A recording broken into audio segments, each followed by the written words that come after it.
You're listening to Biz-Souls, the business podcast with an edge, hosted by me, Rona Lewis, and Jeffrey Hansler. Tune in for perspectives and discoveries about the changing world of business.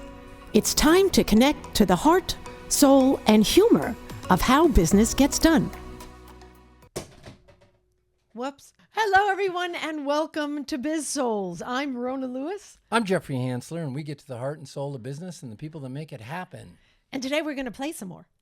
Oh, I love play. Of course you do. Of Yes, course you do, exactly. because I make him. I twist his arm. Today we have my friend Chris Bent on, who is one of the co-founders of Pickles. Not P-I-C-K, P-I-C-C-L-E-S. And hi, Chris. Hello, Rona. I'm going to Hey, read Jeffrey. your official introduction. Chris started the journey of a lifetime after leaving a soul-crushing corporate job and founded Pickles, realizing that the empty feeling Pickles, realizing that the empty feeling inside came from a lack of creative output. He began helping others live up to their creative potential. What started as a simple idea, a collaborative coloring book, has led to an adventure into many different industries and product iterations that have gone well beyond building creativity. This is an awesome platform that I have played with a couple of times, and it's a great way.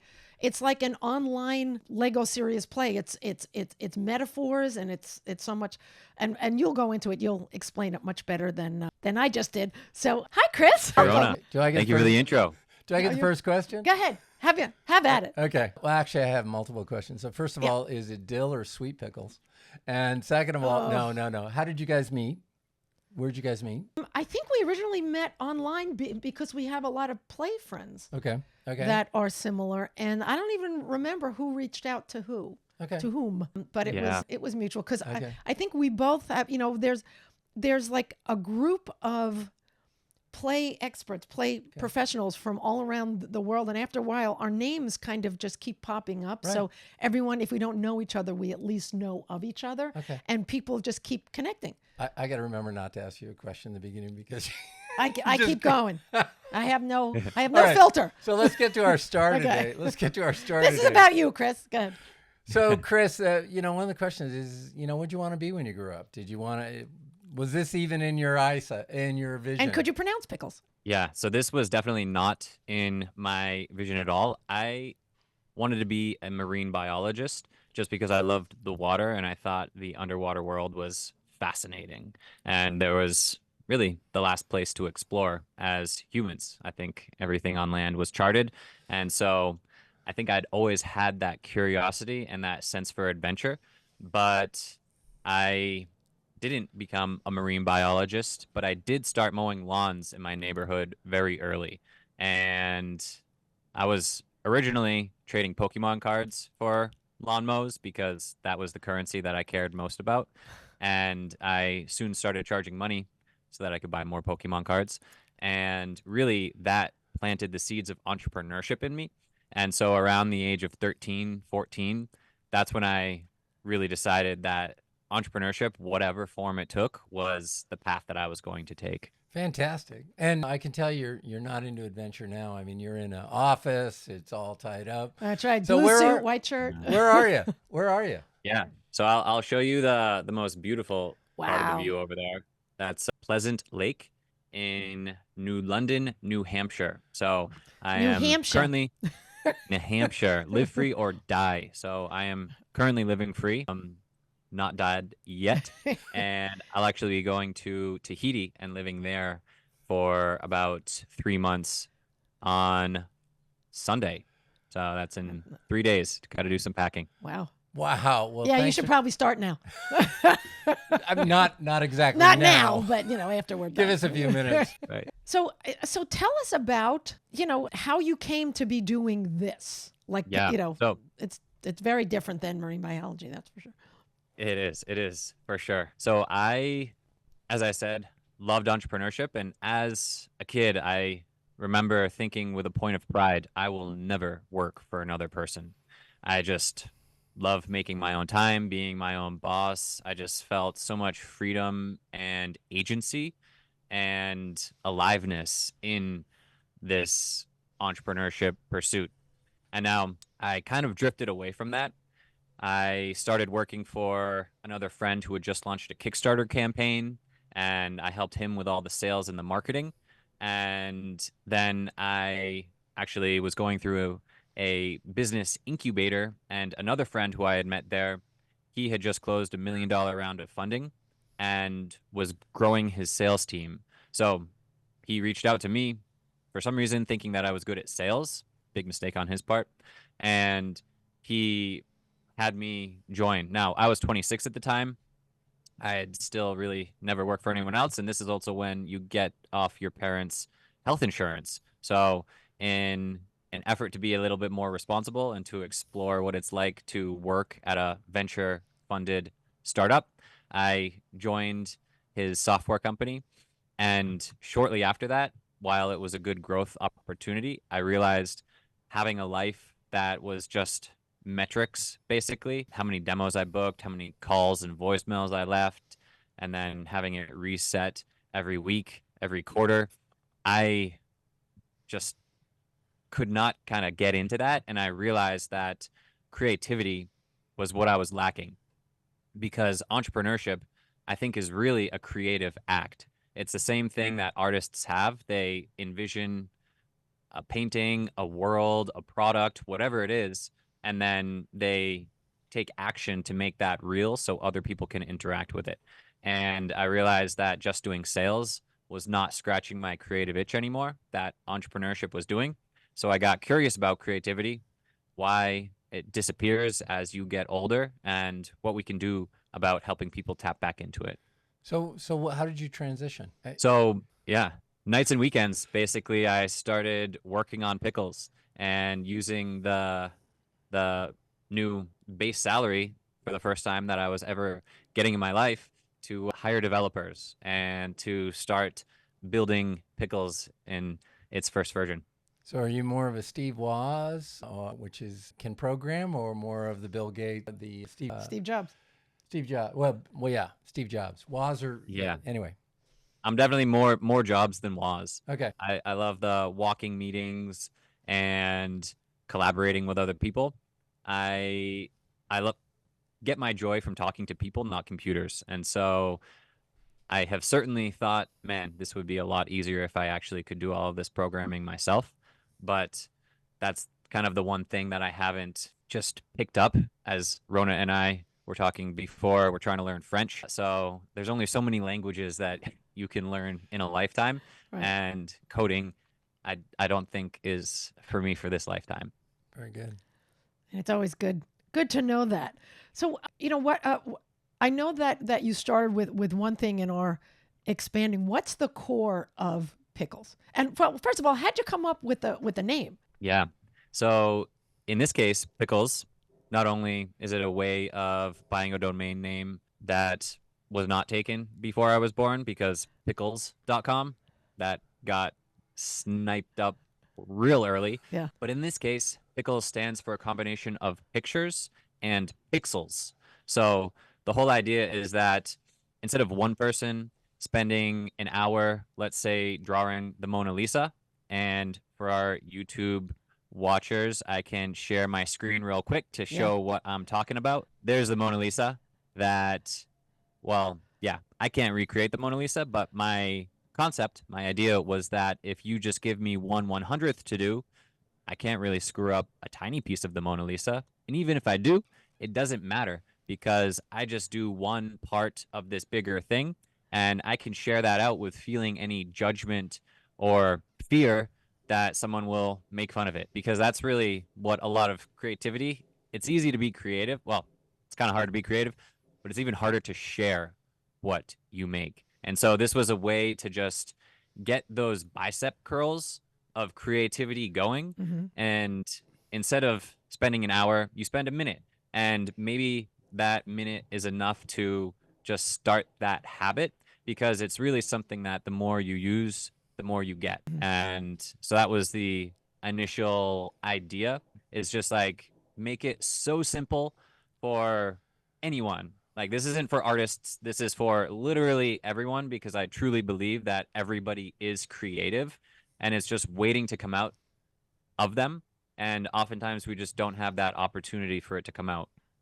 So create the constraints, make it impossible to make a masterpiece, and then make mistakes not important. Just kind of prioritize the act of making and sharing so that more people can engage in that process. Very good. Can I talk a little bit about the beginning? So first of all, you're hiring developers. Did you use a platform to hire the developers? Did you have connections in that area? Jeffrey, I've done all of those things so far. I started off by tapping into my network, and I found people at a co-working space that I was with. And actually, that first developer was a nightmare because he gave me the question, do you want this cheap? Do you want it good? Or do you want it fast? And since I had that full-time job in sales, I was like, well, let's do it cheap and good, but take your time. And he took that as, okay, I'll make you a shitty little prototype and then never do anything again. And so, yeah, that was almost 18 months that I was working with him because I didn't know any better of what a developer, what kind of timelines or Right. deliverables they can actually achieve. And so, yeah, that is the first one. And we were actually building an iOS app that first go around because I was like, Android, iOS, which one is it going to have to be? Right. And then after building it and using it with audiences, I'd be standing in front of a group of 30 people, tell them all to go to the App Store to download Pickles. While I waited up there, they're deleting pictures of their dog because this was still when we had limited space on our Right. phones. Right. And I was like, man, there is a lot of friction in this experience. And so those first 2 years of building an iOS app basically transformed into needing to rebuild it as a web application that Okay. no one needed to download. Right. So a lot of expensive learning in the process of starting If you're Pickles. going to fail, fail fast. Not like 2 Yeah. years, but fast. I don't know. I fail slow, Yeah, steady. that's right. That's right. There you go. So what do you find is the best thing about this application in terms of, working with companies, and what does it do for them? It's a great question. So I think one of the best things is getting people to be comfortable getting out of their comfort zone. Because when I tell people we're going to draw, so many people are like, oh my God, I suck at drawing. It's like, okay, yeah, well, I suck at drawing too. And then when you see them actually doing it, since it all appears in real time, you can see all of your coworkers' ugly little drawings showing up. And then you're like, well, if that's all we're doing, I could do that. And so seeing people live challenging their limited beliefs on what they can and cannot do, I think is a beautiful thing. And then secondly, I would say it is the conversations and the stories that come from the drawings. As you mentioned with Lego Serious Play, the thing that you build, it gives you a artifact to then talk about and dive into a deeper conversation. And that's really, I think, where the magic of Pickles is in the breakout rooms where you can explain your drawing, you can tell the story behind what you drew, and really that's where the beauty is. Yeah. Yeah. When we played not that long ago with Barometer, there was everybody who was online had to draw what someone else described. It's called Visionary.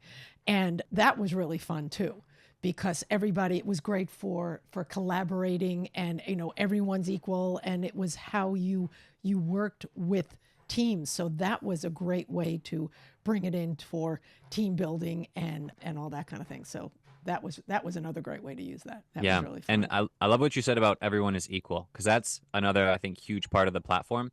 It levels the playing field, and lawyers, CEOs, all of these people are used to using their words and being an expert, being the best there. But then when you make them communicate in a way that a fourth grader is just as good at them, if not better, because they're more expressive, they're playing, they're Right. having fun. It's a universal language that everyone can participate in.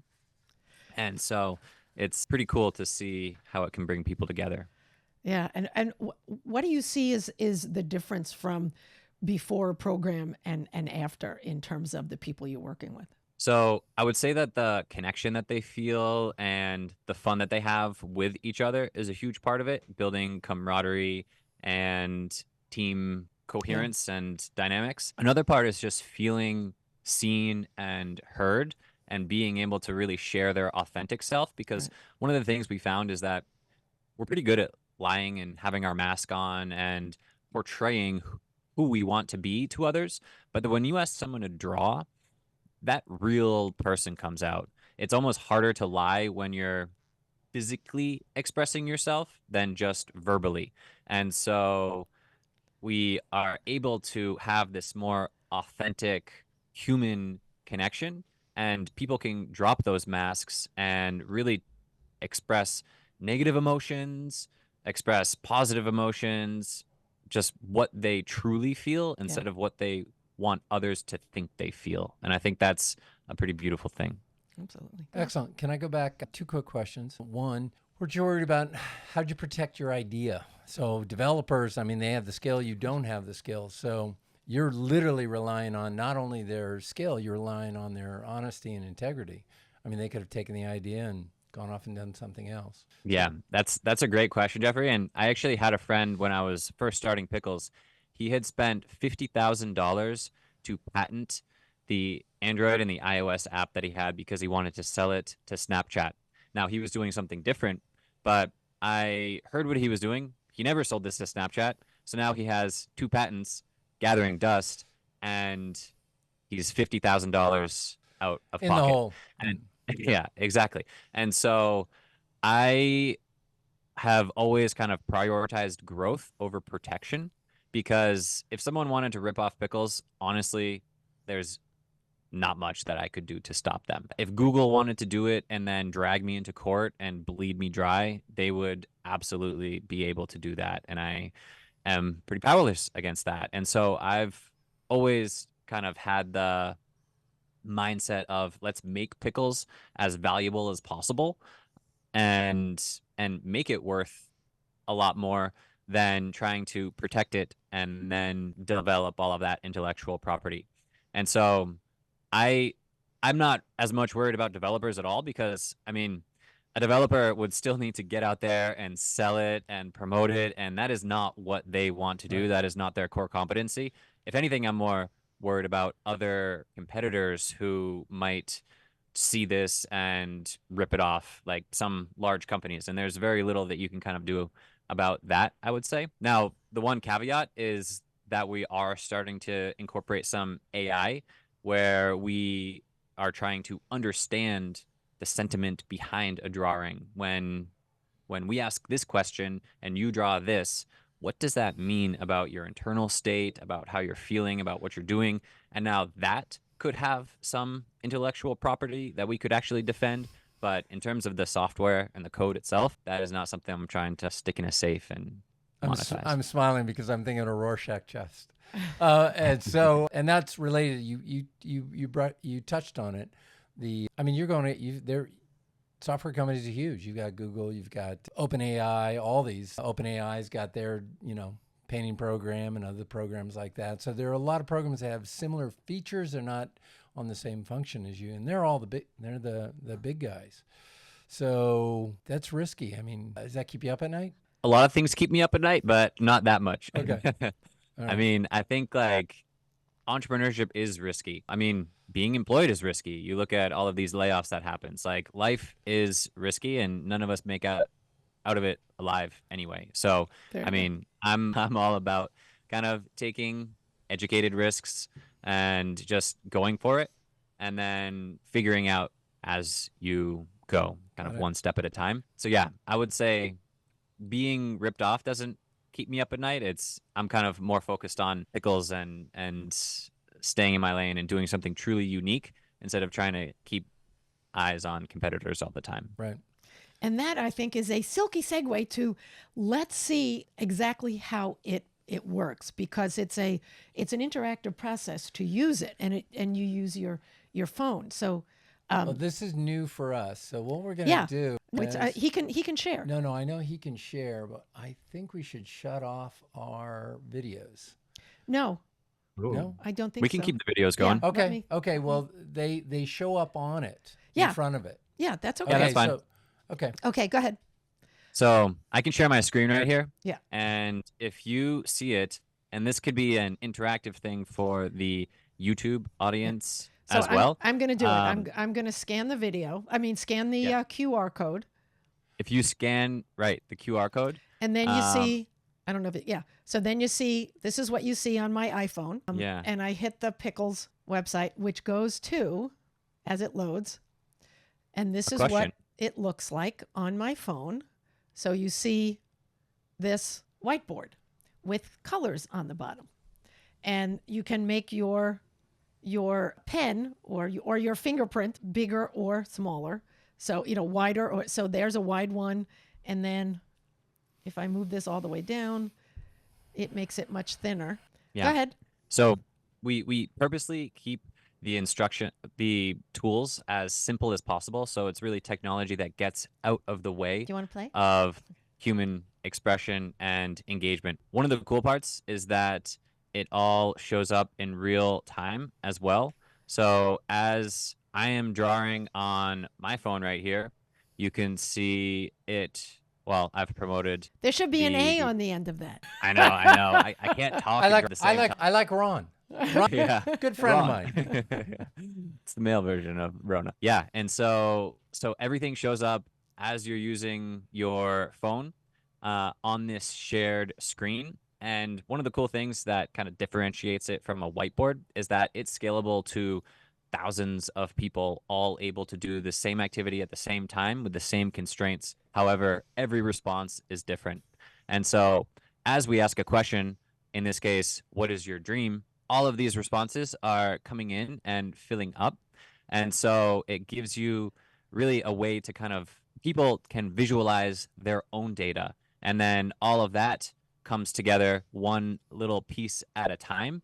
And I'll show you quickly the AI that we have where we can basically take all of the responses and put them all together to understand the sentiment. So it still needs some work, but you can see like money, obviously a big one. People are dreaming about money, but mountains also made the cut. And we got some people also with money, but in the mountains skiing. So this kind of helps you to take the temperature of a team, of a group, of a workshop or a conference, and just lets you not only give people an interactive way of responding, but as a facilitator, I just am a fan of being a guide on the side instead of a sage on the stage. Right. And this really allows me to share the stage with all of the audience. It's funny, just promoting a drawing like this is probably the easiest way of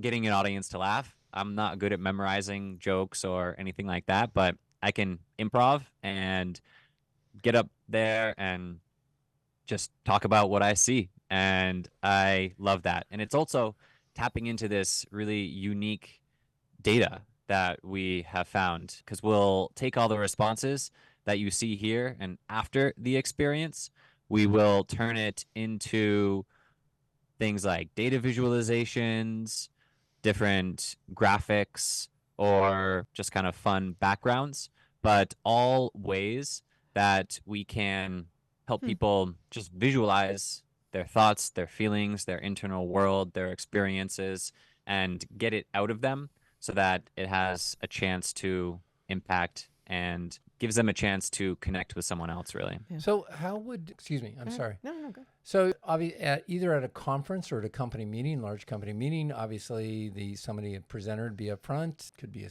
executive, they ask a few questions, the audience participates, they engage, all very, very good things. What are they going to get out of it? I mean, like for example, not to be we saw the presidential debate last night. So if you did an audience member, if you saw no politics, just the idea. I mean, it was where people are going to have definitive opinions on different things. How did it go? What does that give you as a result? I mean, you see the visualization. And the reason I can ask this is I'm not a visual person, typically. Rona's the visual person. So anyway, sorry. Yeah. So kind of what can happen with all of Correct. the data? Like we will not only transform it into different data visualizations, in some cases, we actually make a lot of videos as well. The first one that we made was during the pandemic, and we just asked students, how has the pandemic affected you?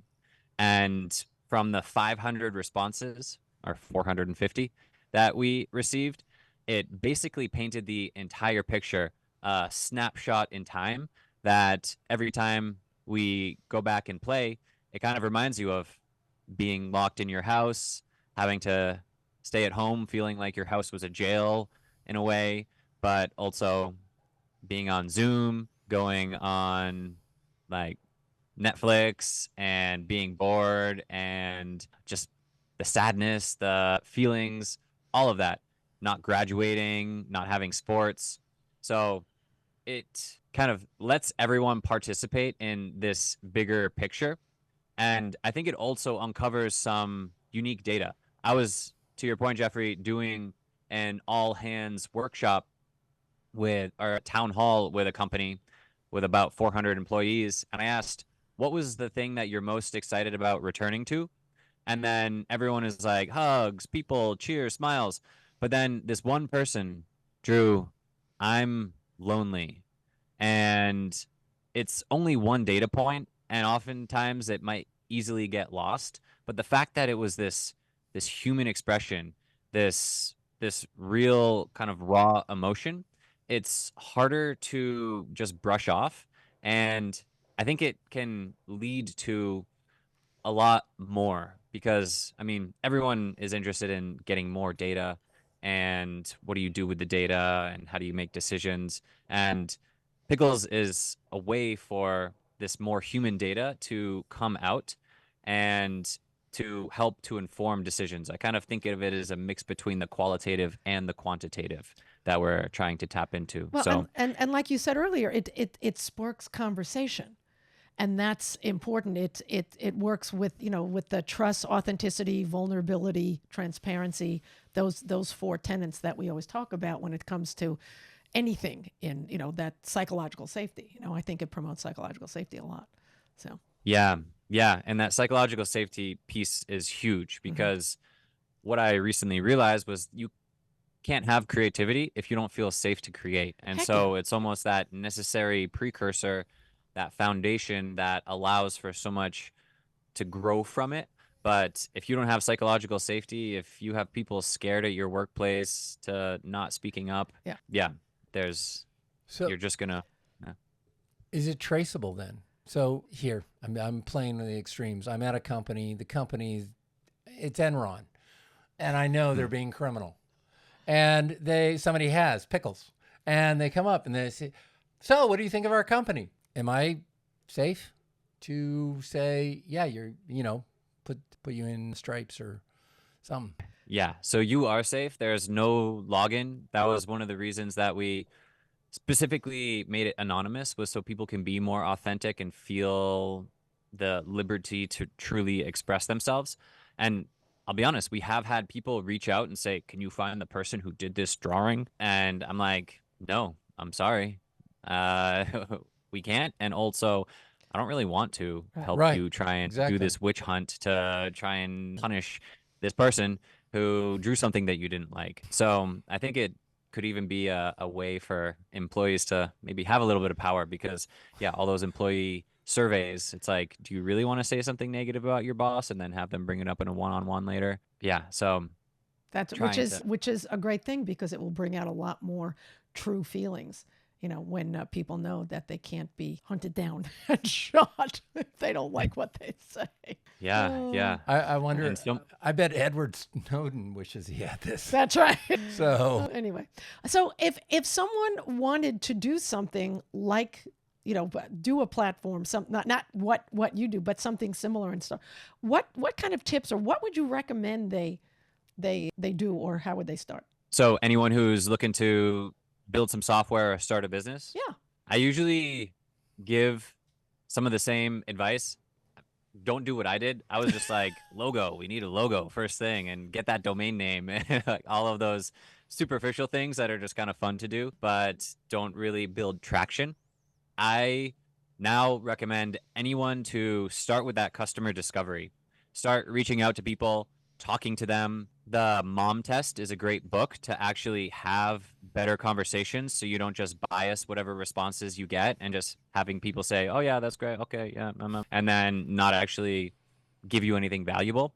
I think customer discovery is good for two reasons. One, you actually learn what problems people have, you can empathize with them, and it might give you an idea of what to do if you don't have one. So you don't even need a business idea to start doing customer discovery. And then, second, after you've gotten all that data, you can go and build something that you think has a more validated really value for these people, and then they become your first customers because they feel like they are part of the process that you have started in creating something for them. And so not only do they form as a great way to get insights, but they are also your early adopters. And I think as a business, the biggest thing is just getting traction, de-risking, just making it more real, because every new business exists in this thought area, and you really got to kind of pull it down into the three-dimensional world. And so anything that you can do to make it more real, that lets people interact with it, any of that is going to help. Excellent. And where do you see the future of the company going? And tips for that too as well. Like, do you have a lot of employees? Is everybody on contract work? How are you going to run this from Tahiti? You know, are you going to establish the organization in Tahiti? Yeah, I will not be kind of reincorporating as a French company. I'm going to do the digital nomad and have it still based here in New Hampshire, but just working remotely. The time zone is going to be a little bit hard. I'm going to have some early mornings since it's 6 hours after the East Coast, but I see the future for Pickles. It's exciting and it's bright. And I really, despite having started this almost 8 years ago, I feel like we're just getting started because it's tough building a product that you have all these ideas and then what you've created, there's just a big delta. It does not exist exactly how you imagine it. And Yeah. so we have actually been rebuilding the platform. And then when I got a co-founder, he completely started rebuilding the platform again. And so what we had been working on for 2 years was basically thrown out. And then we'd started working on a new thing. So it's been almost 3 years since Pickles as the software has changed. And as an entrepreneur, this is so hard because I am all about growth. I'm all about progress. And to feel that stasis, it's tough. And so I'm just super excited to I actually lost my co-founder. We decided to part ways in January. So I found another contract developer from my university to come in and help get the product in a good place that we can launch to the world. So shortly we will be kind of fully transitioning people to the new version of Pickles, which will have a lot of just easier to use, because when we first built Pickles, people in the events industry were hiring me to run everything. Right. And so the back end, it could be janky as hell because only I really needed to know how to use it. Right. But obviously the goal was to create software that everyone can use to infuse creativity and connection into all of the different events and experiences they were planning. And so we kind of had to go back and rebuild it so that everyone can use it and make it a joyful experience for not only the people who are participants in your workshop, but also the workshop facilitator or the admin, whoever is using it. So, Very cool. yeah. Excellent. Any other questions? No, I'm good. All right, This is exciting. I'm very excited for you, and Yeah. congratulations. Yeah, and if I can help you from California in any way, I'm in, because I love this platform. It's super fun to use, and I know that I think I reconnected you and Barometer, so hopefully you guys will have, it's all about helping each other, in the, because Well, and I look forward to bringing you in on client business Yeah. and events, and I think it's very exciting. it is. It's very cool. All right. Thank Thank you, you so Chris. much. And thank you out there for watching us. Subscribe, hit that like button. We can always use the numbers. And that's it for us. I'm Rona Lewis, I'm Jeffrey Hansler. and this has been Biz-Souls. We'll see you next time. Thank you. Thanks, guys. You've been listening to the Biz-Souls podcast with your hosts, Rona Lewis and Jeffrey Hansler. Did you have fun? Subscribe, rate, and leave a review. It's very much appreciated. Talk to you next week.